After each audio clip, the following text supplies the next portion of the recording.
Hey, everybody, this is Josh McKinney, and I just want to welcome you to episode 137 of the I Suck at Jiu-Jitsu show.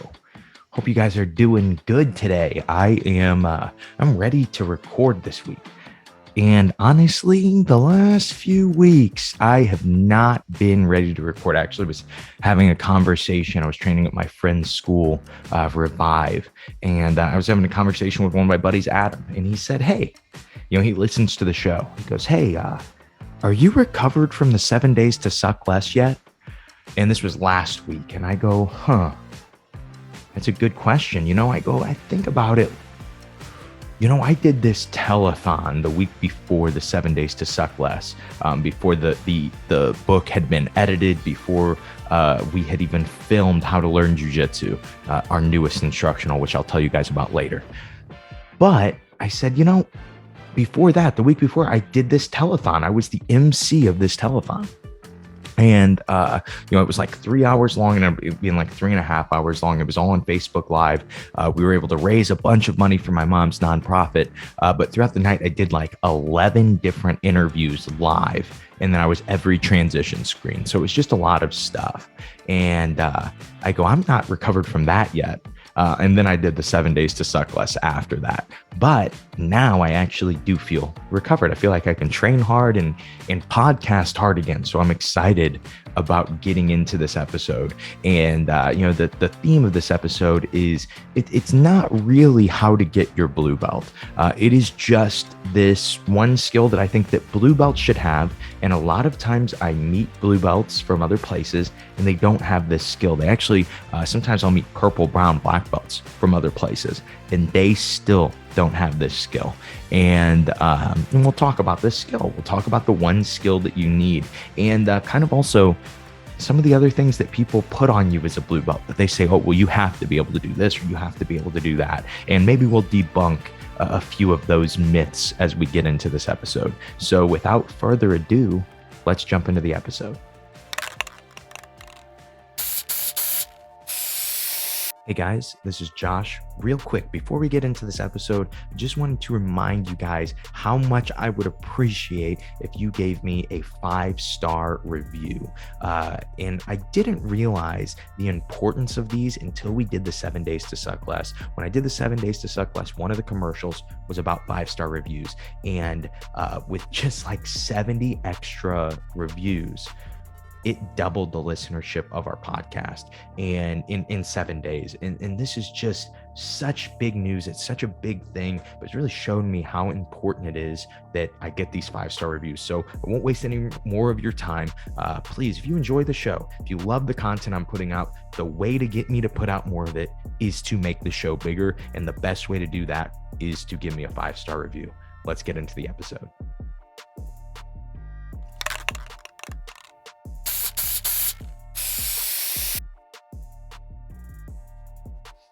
So I was thinking, where do I want to start with this episode? Obviously, it isn't easy to say, hey, this is what you need as a blue belt.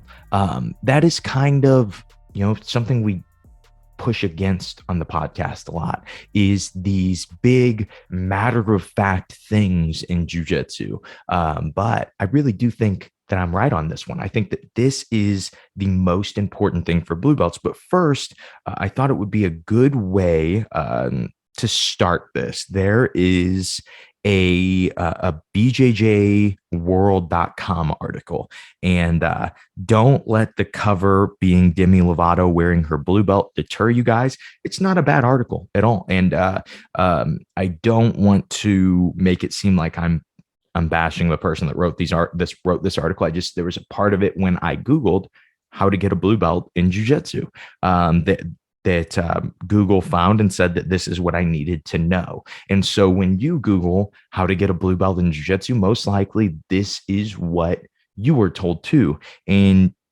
we'll get into whether or not I think that this is true. So we'll go right here. The BJJ blue belt requirements are actually pretty simple. You need to be able to attack and defend from all major positions of jiu-jitsu with at least one viable technique. On top of that, you need to have at least one of each major submission category that you can turn with a solid degree of success. Of course, nobody's going to expect you to pull everything off on black belts, but seeing that you know what you're doing in certain positions is a mark of your readiness to graduate to the next level of BJJ. And this article ends up giving you 10 different things that a blue belt should have. And we actually looked not long ago, a few weeks ago, at 10 mistakes that most white belts make. And I thought I was going to do something similar to this article, 10 things that blue belts need. But if you guys know the show, if you've heard me talk about promotions, I actually don't require 10 things for someone to get a blue belt. I require one thing. And so before we get into what that one thing is, let's think about what most people require, what most people think of as a blue belt. Usually in jiu-jitsu, belts, everything is thought of as what techniques do you know? It's almost like a piece of paper on a wall, just like it is for a lot of other martial arts.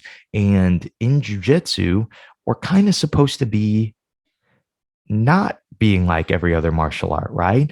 Isn't that kind of the goal? Is that we separate ourselves from everyone else? We kind of say, no, we have the most effective self-defense martial art. Our martial art is real. You can actually train our martial art at 100%, right? There are so many things that differentiate us from pretty much everyone else. And so in jiu-jitsu, I think that understanding it as an art is something that we could be doing, that other martial arts could be doing too, and some do. But understanding it as an art and it not just being a list of techniques that you need to know.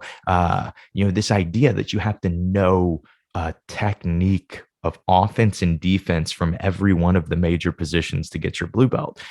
That's a terrible requirement. I could teach you a very viable technique and a very viable idea from every major position, offense and defense, in a week. You put in two training sessions a day. There is no way by the end of it, you couldn't drill and basically recite a move from every single position. Does that make you a blue belt though? No, it doesn't. And again, not bashing this article. They don't say that is all that makes a blue belt.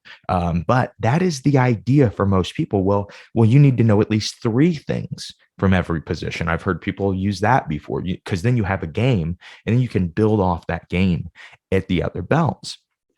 So I've told you guys before what my requirement for blue belt is at my school, but I'll tell you again. My requirement is that you are the master of one thing. That is my only requirement to get your blue belt at my school. And how this looks, and this is going to look different for different people.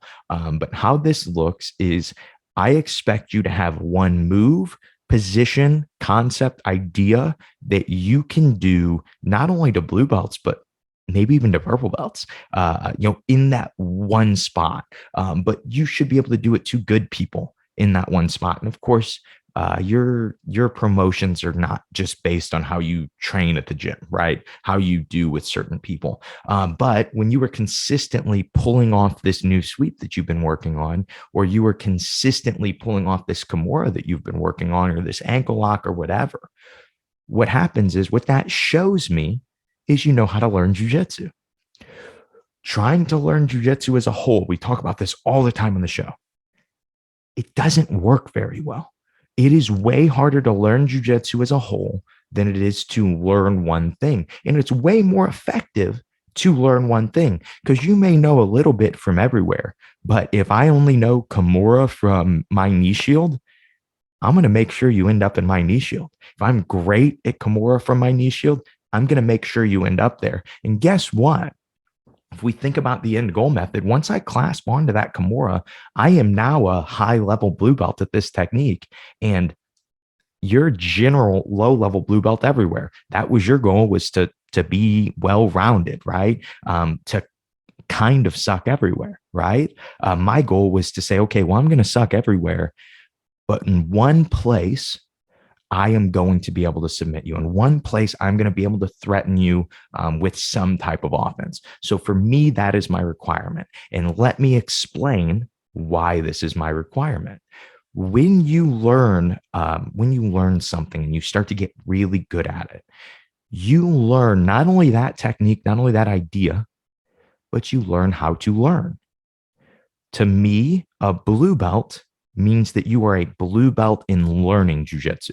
That does not mean that you are a blue belt in every position of jujitsu. That would be ridiculous. There are a lot of purple belts that aren't blue belts in every position of jujitsu. Very good purple belts too, that aren't blue belts in every single position. Trying to make that a requirement, saying that, well, you have to know everything, just kind of. It's not a great requirement, right? I would rather you know one thing in super good detail that you learn how to use and develop on your own time. And then you can say, okay, well, now I'm a blue belt. I'm going to switch from Kimura to back attacks, right? Oh, guess what? Back attacks really fit into my Kimura trap game that I've already been doing, right? I sweep and take the back a lot with the Kimura. And so now I can add that to my game. And so now you have two things that you are really good at. And this just isn't my idea. If you listen to, I want to say there's a BJJ Fanatics YouTube video, but Mika Goval is talking about how to get better at jiu-jitsu. And we can pretty much hands down say that Mika Goval is one of the best guys in the world right now at 18 years old, right? He's trained jiu-jitsu for a very long time. I remember seeing him at, it was like bjj.net, bjjfight.net, something like that. Dan Lukart put on these events in California. I remember Mika Goval at like 13 years old going out and submitting black belts, and like legitimate black belts too, not just nobody people, some decently tough guys that do compete. And he was going out and submitting them as a 13-year-old green belt. There is something there that they're doing. There are a bunch of guys from that school that they're doing. Well, there's this video of Mika talking on BJJ Fanatics YouTube page. And what he talks about is the idea of learning one thing. He was saying, okay, well, if you focus on one thing each month, at the end of the year, you have 12 things that you're really good at. And he goes, and you think about it, you could go into a room of most black belts. Most black belts don't have 12 things that they think they are really good at, 12 moves. He goes, well, then we do this for 5 years. Now you have 60 things that you are really good at. And you ask most black belts, hey, do you have 60 different things that you're really good at? You're really proficient at. And we can say 60 different even techniques, right? Maybe for one of these months, I was working on just getting my shoulders perpendicular to the floor from side control. And if I focus on that for a month, this is a super essential, super important part of jiu-jitsu. Most likely, anytime anybody puts me in side control, even if they're very good and they can pass my guard again once I get back, I'm going to at least win that first fight of being perpendicular. I've spent a month on winning that fight. Even if they've spent 10 years on jiu-jitsu, I highly doubt that they have as many training sessions as I have on that one specific fight, especially intentional training sessions, especially training sessions where I was saying, okay, I am going to get better at this. And I drill it. And then I positional spar it. And then I designated win it, right? I can do all these different things as as I'm trying to progress, as I am trying to focus on one thing. And so as we do that, we move from one to the next, then the next problem begins of, well, how do I decide? I'm a blue belt learner. How do I decide? And we'll get to that in a second. But first, let's look at some things that can make you a blue belt level learner, because there are people that go, I don't know what he means by blue belt learner. How you think about jiu-jitsu is the most important part of whether or not you're going to get good. Hey guys, Josh McKinney here. Real quick, I just wanted to tell you about the brand new free ebook at simplifyingjujitsu.com written by yours truly. I just got finished writing and releasing the 3 Lenses ebook. I have found that there are 3 perspectives that people look at to learn jiu-jitsu. And most of us actually lean more towards one than the other two. That's why there are certain instructors that you may learn from, and maybe your friends, your training partners don't, or vice versa. And so when you look through the three lenses, when you read this ebook, you start with a quiz, you learn where you're going to kind of fall as a learner in jiu-jitsu. And then from there, you start to learn why that matters and how you can even structure your training to lean more towards where you already lean or less. Maybe a little more balance is what you need. But the three lenses gives you all the tools to do that. And like I said, it is absolutely free only at simplifyingjujitsu.com/3. That's simplifyingjujitsu.com/3. Back to the episode.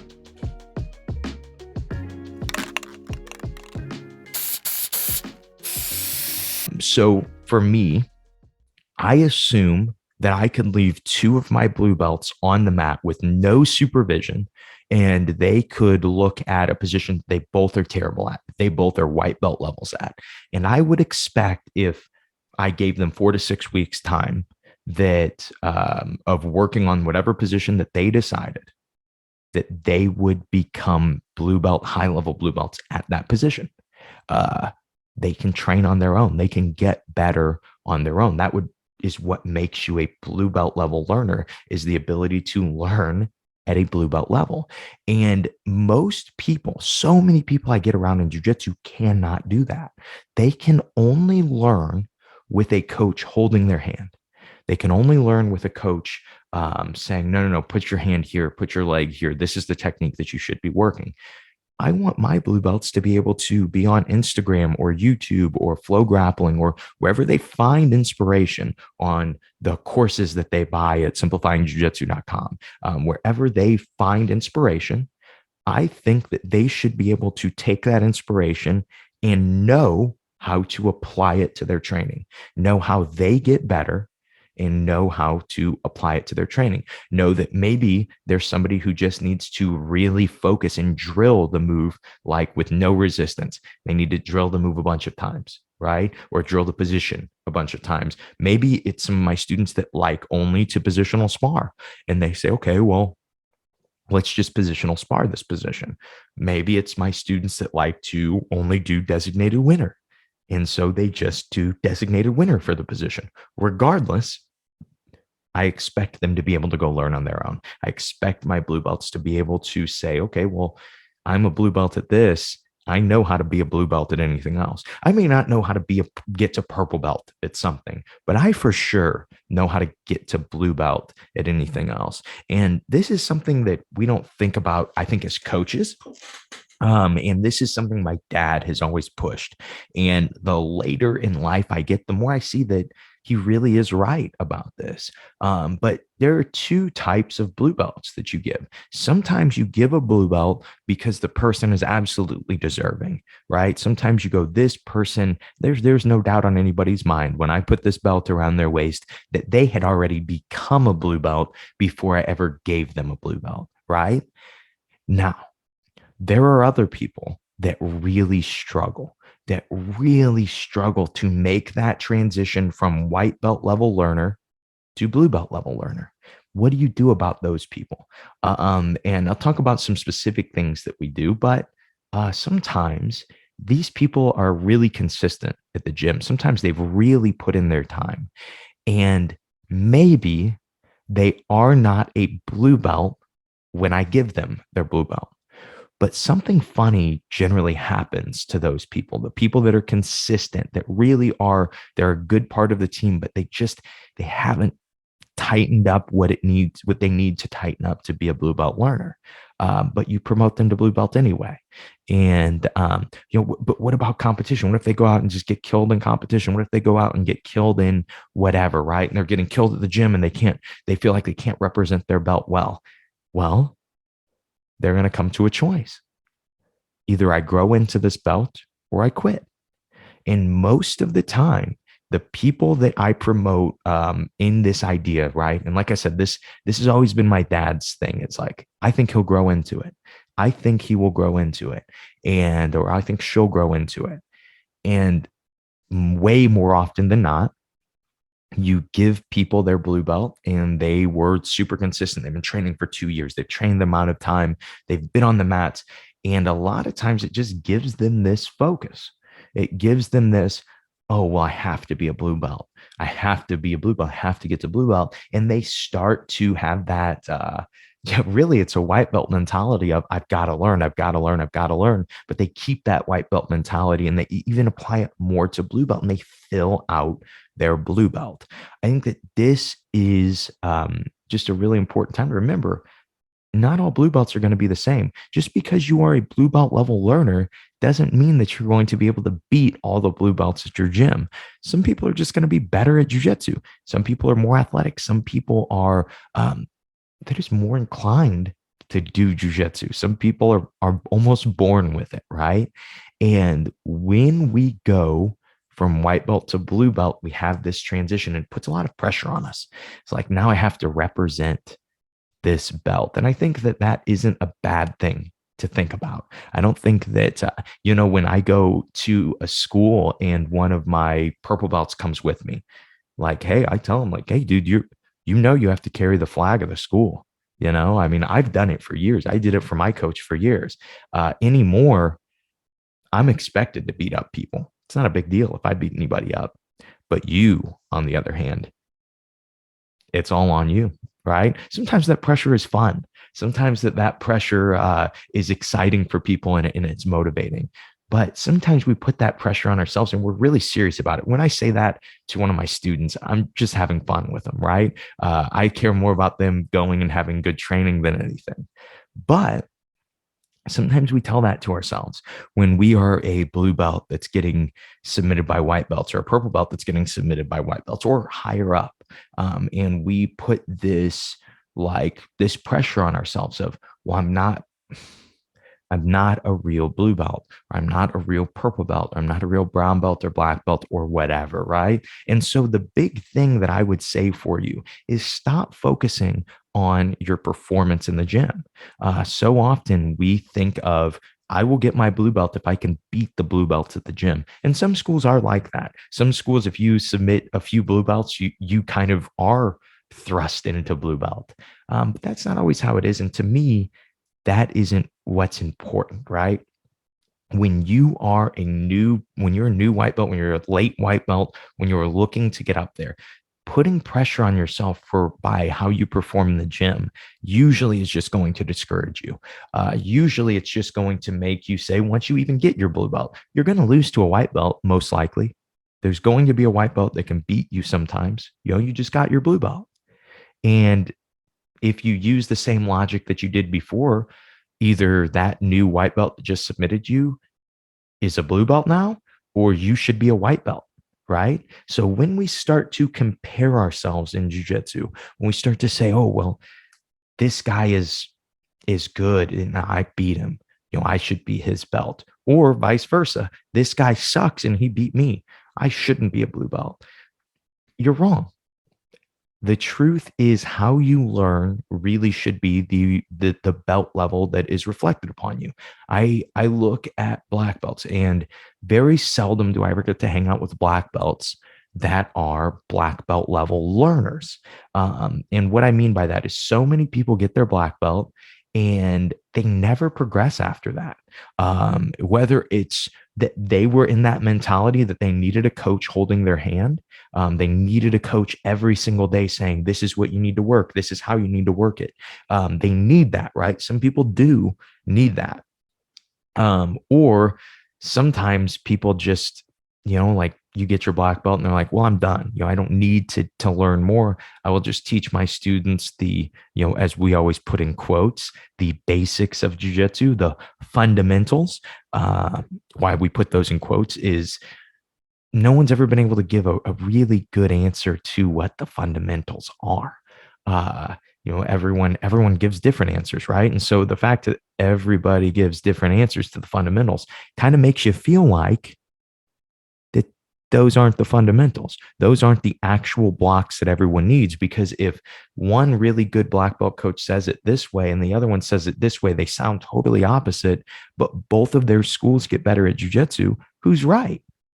Most likely neither of them, right? Most likely both of them. Both of them have some ideas that are right, and both of them probably have some that are wrong.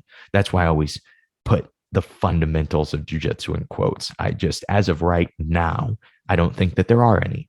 Hopefully, one day somebody teaches me them, and I agree, and I think that there are fundamentals in jujitsu. But as of right now, I don't think that there are. Um, I lost my train of thought. Okay, yes, let's look at with black belts. How do you start to become a black belt level learner? What if you aren't a black belt level learner? The fun thing about learning is it seems to apply to everything. For example, this is how I learned cooking.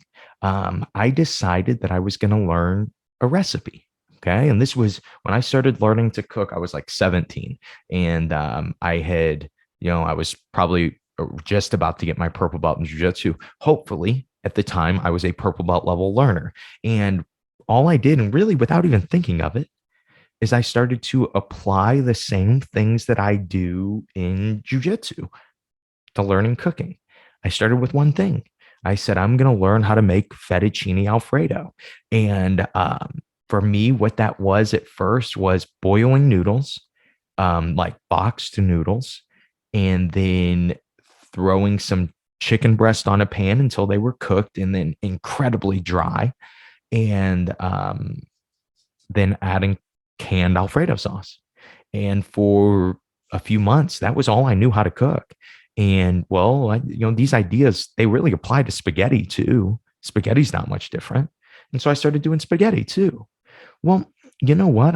I'm getting better at making this fettuccine and this spaghetti. Why don't I learn how to like make it from scratch? And so I started learning how to make Alfredo sauce from scratch, right? Just one little bit of this thing that I already knew how to do. And I really focused on that until I had a really great fettuccine recipe to where I could actually make fettuccine without the recipe at all. I could go, I know what's in there. Oh man, it tastes like it needs a little more Parmesan. I can give it more Parmesan, right? It was because I knew that. And then I started to take those same ideas and apply them to the next thing. Whatever, I don't remember what the third thing I learned to cook was, but I just took it one thing at a time until I would go, oh man, I really know how to cook this. I really understand what is making it taste good. When I don't brown the meat as much, it doesn't have near as much flavor. That's interesting. I should keep doing it, right? And this whole time, I'm also watching whatever inspires me. I'm watching a YouTube channel called Binging with Babish. If you guys have never checked out Binging with Babish, one of the best cooking YouTube, probably the best cooking YouTube channel that there is. I would be curious if anyone thinks that they have a better cooking YouTube channel than Binging with Babish. I want to hear about it. I just don't see it. But anyway, I was getting inspiration that way. And eventually I got to a point where I go, man, I think I'm a pretty good cook. I think that if people came over, I would feel comfortable cooking for them. And those ideas of learning to do something, I learned hands-on. I learned one thing and I drilled the heck out of it. I got a lot of repetition of it. And then I started becoming good at cooking. Jiu-jitsu is the same thing. The problem happens when every single time I go to the exact same recipe, right? So let's say I never decided to learn how to home make the fettuccine recipe. Most likely, I would never become a good cook because all I'm doing is following a recipe. Really, I'm just putting a few canned things in hot water or a hot pan. But really, I'm not learning how to cook, right? I'm learning how to make one recipe. But then when I start to apply some new things to that recipe, I'm starting to learn how to cook. Jiu-jitsu is the same way. When I'm a white belt, it is best to just choose one thing. It is always best to just choose one thing. Yes, that doesn't mean you push out everything else that is being taught to you. But when it comes to primary focus, when it comes to what I'm thinking about when I first step on the mats that day, it's going to be armbar, or it's going to be guillotine, or it's going to be whatever, right? It's going to be something. It might be defensive. It might be, well, I've heard about distance management from guard. I went to a Josh McKinney seminar and he taught some crazy how to defend every sweep or submission from guard, closed or open, and using distance management. That's what I'm going to focus on. It's just defense. I'm not going to pass anyone's guard, or at least I don't care to. Some people I'll probably like fall past their guard. But what I care more about is not getting swept or submitted. And you start to do that every single night. And then every once in a while, you're doing that every single night. And your coach says, okay, now I'm going to teach you the knee cut. And you go, oh, a new ingredient, to learn about, a new thing to learn. It already applies to what I'm already doing.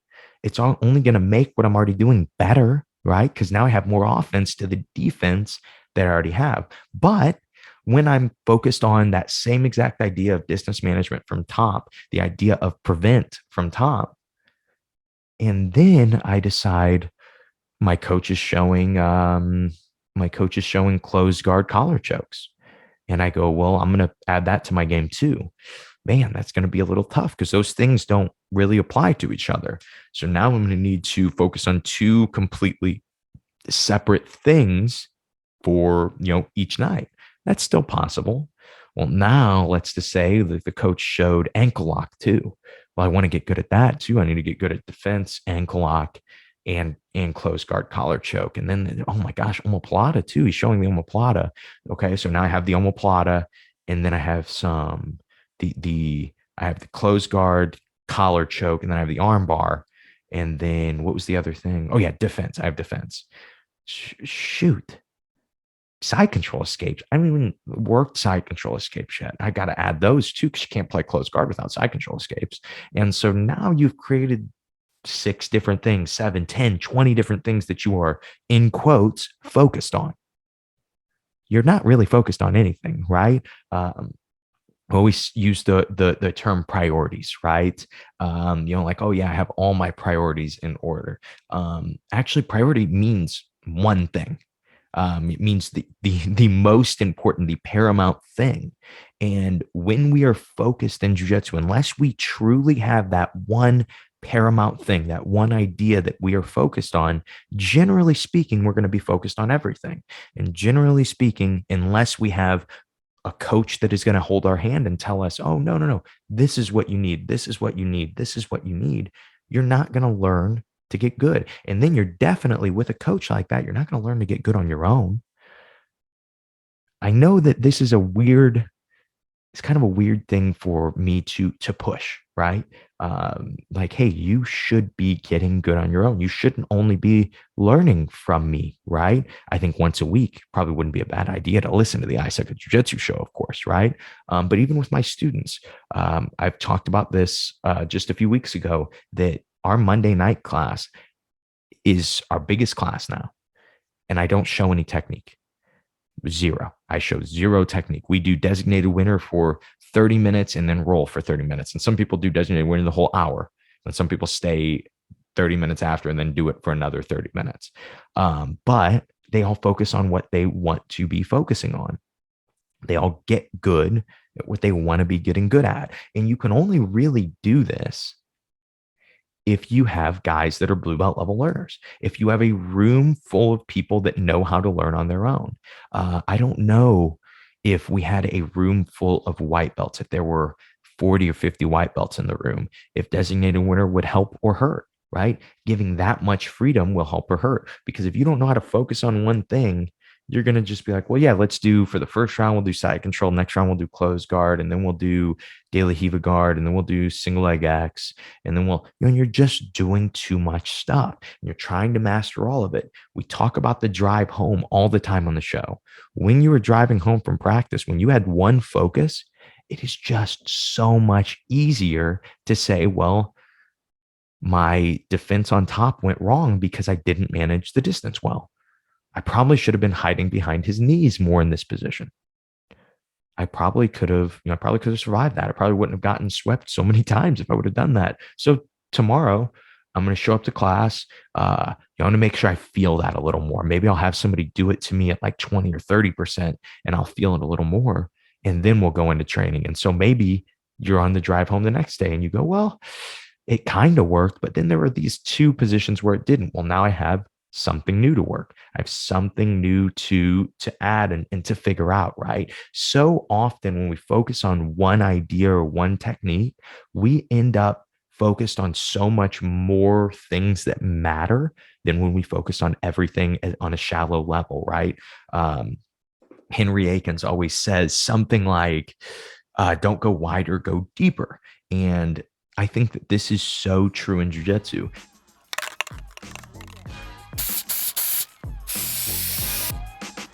Do you know how to learn jujitsu?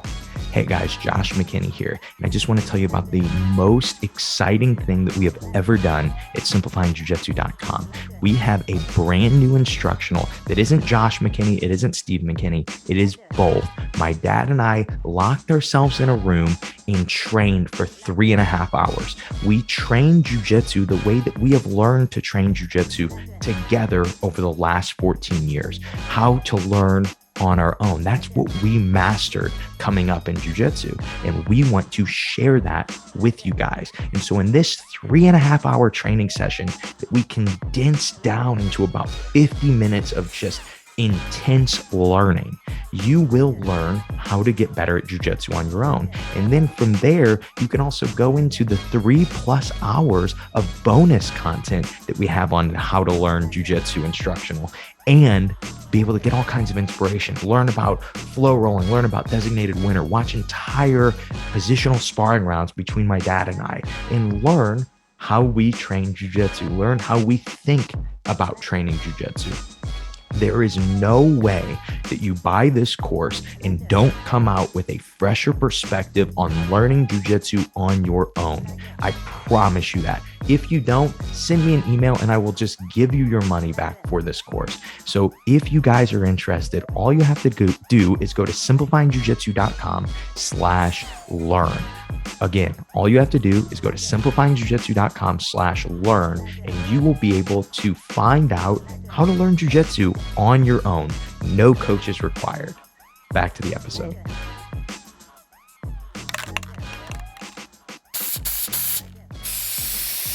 To think that a martial art that's been around for 75 years and has transitioned from two languages, right? Is, most of the stuff was figured out in Portuguese, and now we are talking about it in English. To think that we have it all figured out about it. Yeah, we know everything. In these last 75 years, we figured everything out about learning jujitsu. We know that you need to be shrimping up and down the mats. We know you need to be drilling close guard arm bars at a really crappy pace. We know that that's what it takes to get good at jujitsu. And that's just not true. We don't know the most efficient way to get good. There is no way that we know that. I it's not possible. If we did, everybody would be applying it. Everybody would just be getting ridiculously good, ridiculously fast. So either it always is going to take 12 years to get good, to get to black belt in jujitsu, or we are going to figure out more efficient ways to do it. And one of the most efficient ways to do it, in my opinion, is to teach people to learn on their own, to teach people to be a learner at the whatever belt level that you are at, right? I expect my brown belts to be brown belt level learners, my black belts to be black belt level learners. It's, to me, I think the people that learn the most on our mats at my school are the black belts, the guys that have been around for the longest time, because now we have more of a team to train with. And so these guys get better training than they ever have before. And they get to look at it through a perspective of being a black belt level learner, being able to look at certain positions and look at certain ideas from a completely new perspective. For instance, I think I told this on the show, but I can't remember. I'm pretty sure I told this. But I had Eric Hebner one night when we were getting ready to start designated winner, and I wanted to show how valuable our mats were. And I said, okay, so Eric's one of our black belts. I gave him no preference or no preface to this. I'm just asking him this question while we're both standing up here. And I said, Eric, 3 minutes on the timer, just like we would for a designated winner round. We're going to pretend that I just walk up to you and I say, hey, give me some conceptual ideas on grip fighting from the feet. And I explained a few problems that I was having. And he looked at me and he said, yeah. Grips don't matter. Distance matters.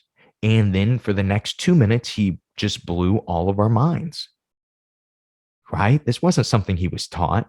This was how he saw jujitsu mixed with the 14, 15 years of wrestling experience that he has on top of that, right? When you have almost 30 years of grappling experience, you can look at grappling and you know how to learn.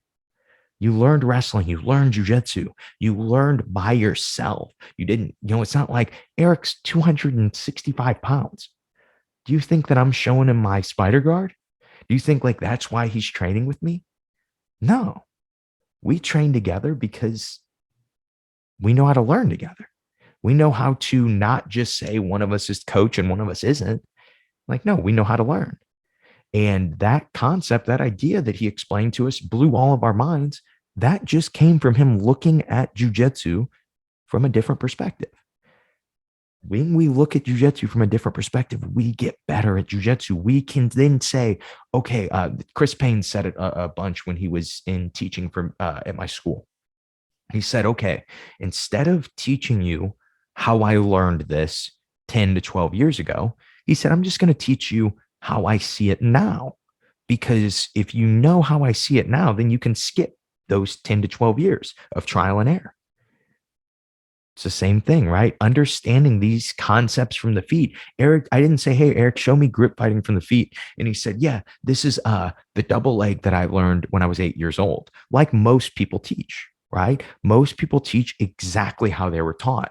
If you ask people to show you a closed guard armbar, this is like one of the best experiences. I don't know why I bash the closed guard armbar so much. I think it's just because it's so commonly taught, and it's so commonly taught wrong. It's so commonly taught with no ideas on how to actually control the arm. It's taught as a technique. It's taught as put your foot here and then move your body here and then you win, right? And that is just not how it is. But when it is taught as an idea of, okay, I need to control the armpit and the top of the shoulder, right? Those are the important things when I'm doing an arm bar. So then now my student has an idea of going, oh, really? That's way simpler than the 7-step move that you showed me to get to this closed guard armbar that the person starts to defend as soon as they feel me on step 2. That makes a lot more sense, right? You showed me what actually mattered. And so now I can take these thoughts of what actually mattered and I can apply them to this armbar. So then when you put your hand in a different spot, I can go, well, it's okay because you're not protecting your armpit. I can still get my leg under there. That's okay, right? When I know the idea, when I know how, when I know how the highest level of person thinks about this move, and I realize how simple it is to them, then I can start to apply that thought process to the jujitsu that I already know. And I can start to kind of create my own jujitsu because I understand the idea. I don't know how the one skill of a blue belt learner turned into the idea of concept, but it is kind of turning into the idea of concept. Let me leave you guys with something about this. I assume if you were listening to this, you listen to the whole thing. You are probably someone who looks at whatever belt you're at and says, well, maybe I should be in a different spot. Maybe I should be better at whatever one skill Josh is talking about. And for me, it was the skill of learning. And so, just a really simple way to develop this. If you feel like you just cannot learn, if you're like, oh man, every time I do jujitsu, it's like it's my first class. I don't really understand what's happening. I don't understand what's applying. Well, first, stay consistent. Not everyone's going to learn the same. Not everyone's going to learn the same, right? But if you stay consistent, if you keep grinding, there is nothing more important than that in jiu-jitsu. No matter how much gifting somebody has, if they dedicate 3 years of their life to jiu-jitsu and then quit, eventually the worst people, the people that they would just kill in the gym, will eventually surpass them because you stayed consistent. You have that's the toughest thing is the grind, right? We did an episode like 2 weeks ago, a Suck Less Saturday episode on grinding and the importance of grinding. Also, Suck Less Saturday this Saturday is going to be really fun. It's going to be about somebody was asking about being a slow starter in competition and at the gym, and I have some really simple stuff that I've been experimenting with that I really think will help. Sorry, that was a tangent. That was random. But so for your learning, if you stay consistent, that's going to be the most important thing. Now, the next thing would be to get a lot of perspectives. So listen to other podcasts. If you love the I Suck at Jiu-Jitsu show, I think you might go to a lot of other podcasts and appreciate the I Suck at Jiu-Jitsu show more, right? Because you found somebody in me that you like the way that I look at jiu-jitsu. Now, there are going to be some people who go, okay, well, I'll go look at whatever other podcast. I'll look at BJJ mental models. And then they start to listen to those episodes and they go, I kind of like the way that this guy talks even more than Josh. His perspective is good. Or you go to the Jiu-Jitsu show, same thing. Man, maybe I'm actually wearing my Jiu-Jitsu shirt today too. Oh, is that a stain on it? Oh man, I got hair gel on my Jiu-Jitsu shirt. Dang it. But anyway, you go to the Jiu-Jitsu podcast and you say, well, this is what, this is the perspective that I need. And it's always going to depend on who you are. It's going to depend on what time in your jiu-jitsu. There are times that I will go, okay, like I'll listen to the Jiu-Jitsu podcast because I've done coaching with Chewy. And I go, I just need someone I need to be fed here. I've been doing too many podcasts. I've been doing too many videos. I'm beat down. I'm tired. I need to be fed. And so I go, well, Chewy has whatever he's going to be talking about. I know it's going to be what I need. And I'll click on whatever episode. And it won't be a technical thing in jiu-jitsu. It won't be a conceptual thing in jiu-jitsu. It'll be how to grind on something, how to deal with a certain situation. And his perspective always refreshes me, right? I don't overthink it. I know when I need that. That's one of my go-to podcasts, right? I know when I am struggling to think about something to get better at in jiu-jitsu, I might watch some Chris Payne's videos. I might watch some John Thomas videos. These are guys I like to learn from. And they teach two totally different ways, two completely different perspectives on teaching jiu-jitsu.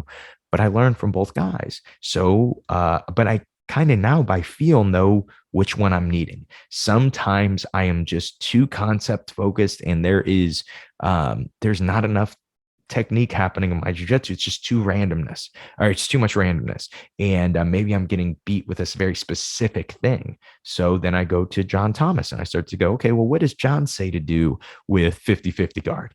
And I watch him. Then, okay, well, who else does John like? What do these guys say to do with 50-50 guard, right? And so just by getting all those perspectives, you don't have to look at them all as law either. You don't have to look at anything I've said as law. I say this on the podcast all the time. I could be wrong. Most likely, I'm at least partially wrong.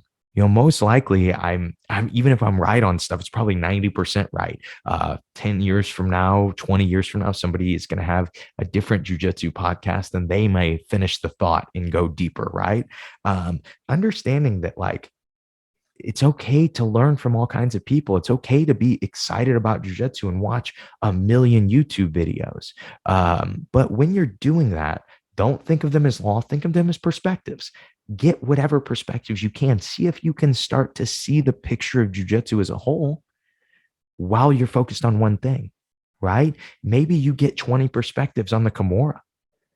You're going to get much better at the Kimura. And then you're going to also find the perspectives that you actually like. And then you can say, okay, well, these three guys gave me stuff that actually mattered for the Kimura.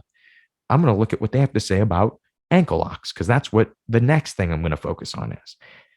And most likely you're going to say, well, I like how these two of the three taught the ankle lock. I'll still listen to all three, but we'll just kind of experiment with it. And so just making sure that you're good with multiple perspectives. You don't just accept everything as fact in jiu-jitsu. And you're researching. So that is, I guess, where I'll leave you guys with is your focus, um, your inspiration. You're going out and researching, and then of course the last and most important thing is how are you going to apply it, right?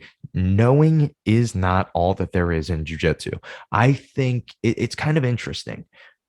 Knowing is incredibly important, right? If we spend 5 minutes and I explain to you in really simple, in a way that you can understand, something about guard passing, and then we all positional spar guard passing, most likely everyone is going to have a better time positional sparring guard passing. They just have a good thought on their mind. It's simple. It's something that they can go into and apply. But if I just told you that 5 minute thing about guard passing and then we didn't spar it, most likely you're not going to get good at it. Most likely you're going to forget it even. But when you know and then apply, when we talk about it in the Three Lenses ebook, when you go into jiu-jitsu with the idea of discovery, getting more knowledge, and then repetition, that is where you are going to get best at jujitsu.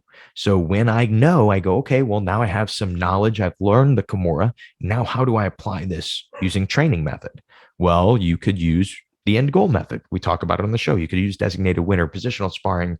You can exploration drill your Kimura. If you guys are interested in any of the random training methods I'm talking about, you don't know what they are all have descriptions in the Three Lenses ebook, and that ebook is free. You guys can go to simplifyingjujitsu.com/3. That is the number 3, not THREE.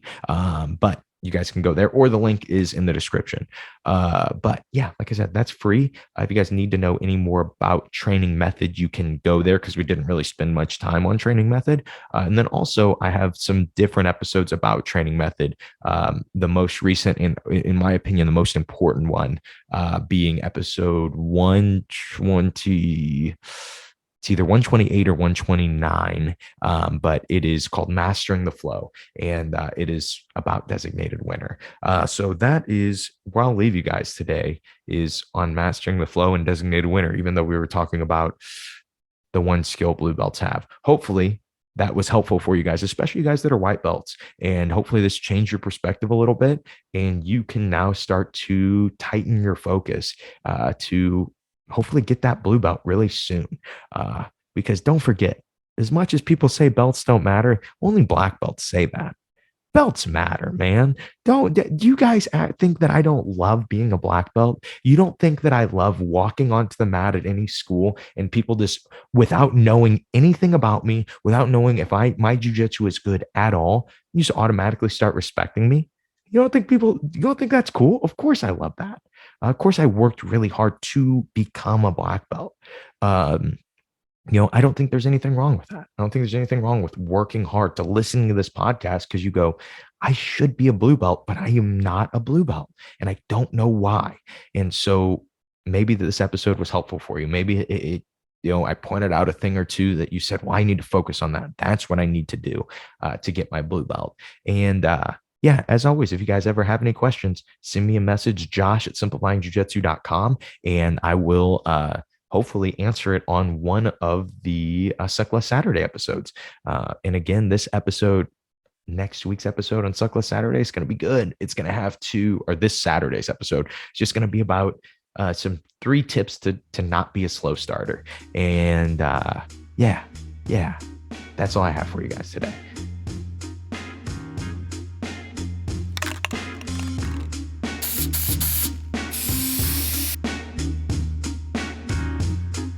And that is the episode. I hope you guys liked this one. Hopefully it was, it took a while to go off the rails. I actually was focused for like the first 27 minutes of the podcast on what the episode was going to be about before it fell off the rails and I started talking about everything. But sometimes that happens. Sue me. It seems like people like that. It seems like people enjoy it when the episodes fall off the rails. They like it less when the episodes stay on the rails. Weird, right? Yeah, that's all I have for you guys today. hopefully you guys are liking the show. It's something really cool. And I look at the show for being the reason. And I told you guys about this sometime last week. But this week, this episode's coming out on a Thursday. This Friday, I will be teaching at this camp at Stronghold Jiu-Jitsu in Wisconsin. And what's cool about this camp is I get to teach at this camp with Mark Vives, who is super, super high level black belt, one of the best masters competitors on the planet, and Chewy, both guys that I looked up to, both guys that were black belts way, way, way before I ever was, and both guys have taught me so many different things. And something crazy happened. I've just been excited about this. I've been really pumped about it. Me and my wife were talking about it today. She said something like, "Hey, where is it at?" And I go, "Oh, let me look." And so I looked on my phone. While I was looking, I started feeling nervous. I started feeling a little bit of anxiety. I never, ever, ever feel anxiety teaching jiu-jitsu. I couldn't remember the last time that I felt nervous thinking about teaching jiu-jitsu. And this camp made me nervous. And what's cool, and the reason I even bring this up to you guys, is because if there weren't people listening to the podcast, I wouldn't be getting seminars. And I wouldn't be getting things like this. I wouldn't be getting to get nervous teaching jiu-jitsu because I'm going to be around two role models of mine. And that wouldn't happen. But because of you guys, it does. And I just want to tell you guys thank you. And of course, if you guys are interested in bringing myself or my dad or both of us in for a seminar, send me a message, josh@simplifyingjujitsu.com. I promise you, just like the podcast is different from any other jiu-jitsu podcast, when I teach a seminar, it is different from probably any other seminar you've been to. Just a different perspective of teaching jiu-jitsu, right? And that's all I have for you guys today. Hope you guys enjoyed today's episode. Hope you know now the one skill that all blue belts need. Hope you guys sign up for the 3 lenses and the How to Learn Jiu-Jitsu course. And most of all, I hope today's episode helps you guys suck just a little bit less at jiu-jitsu. Have a great day, guys.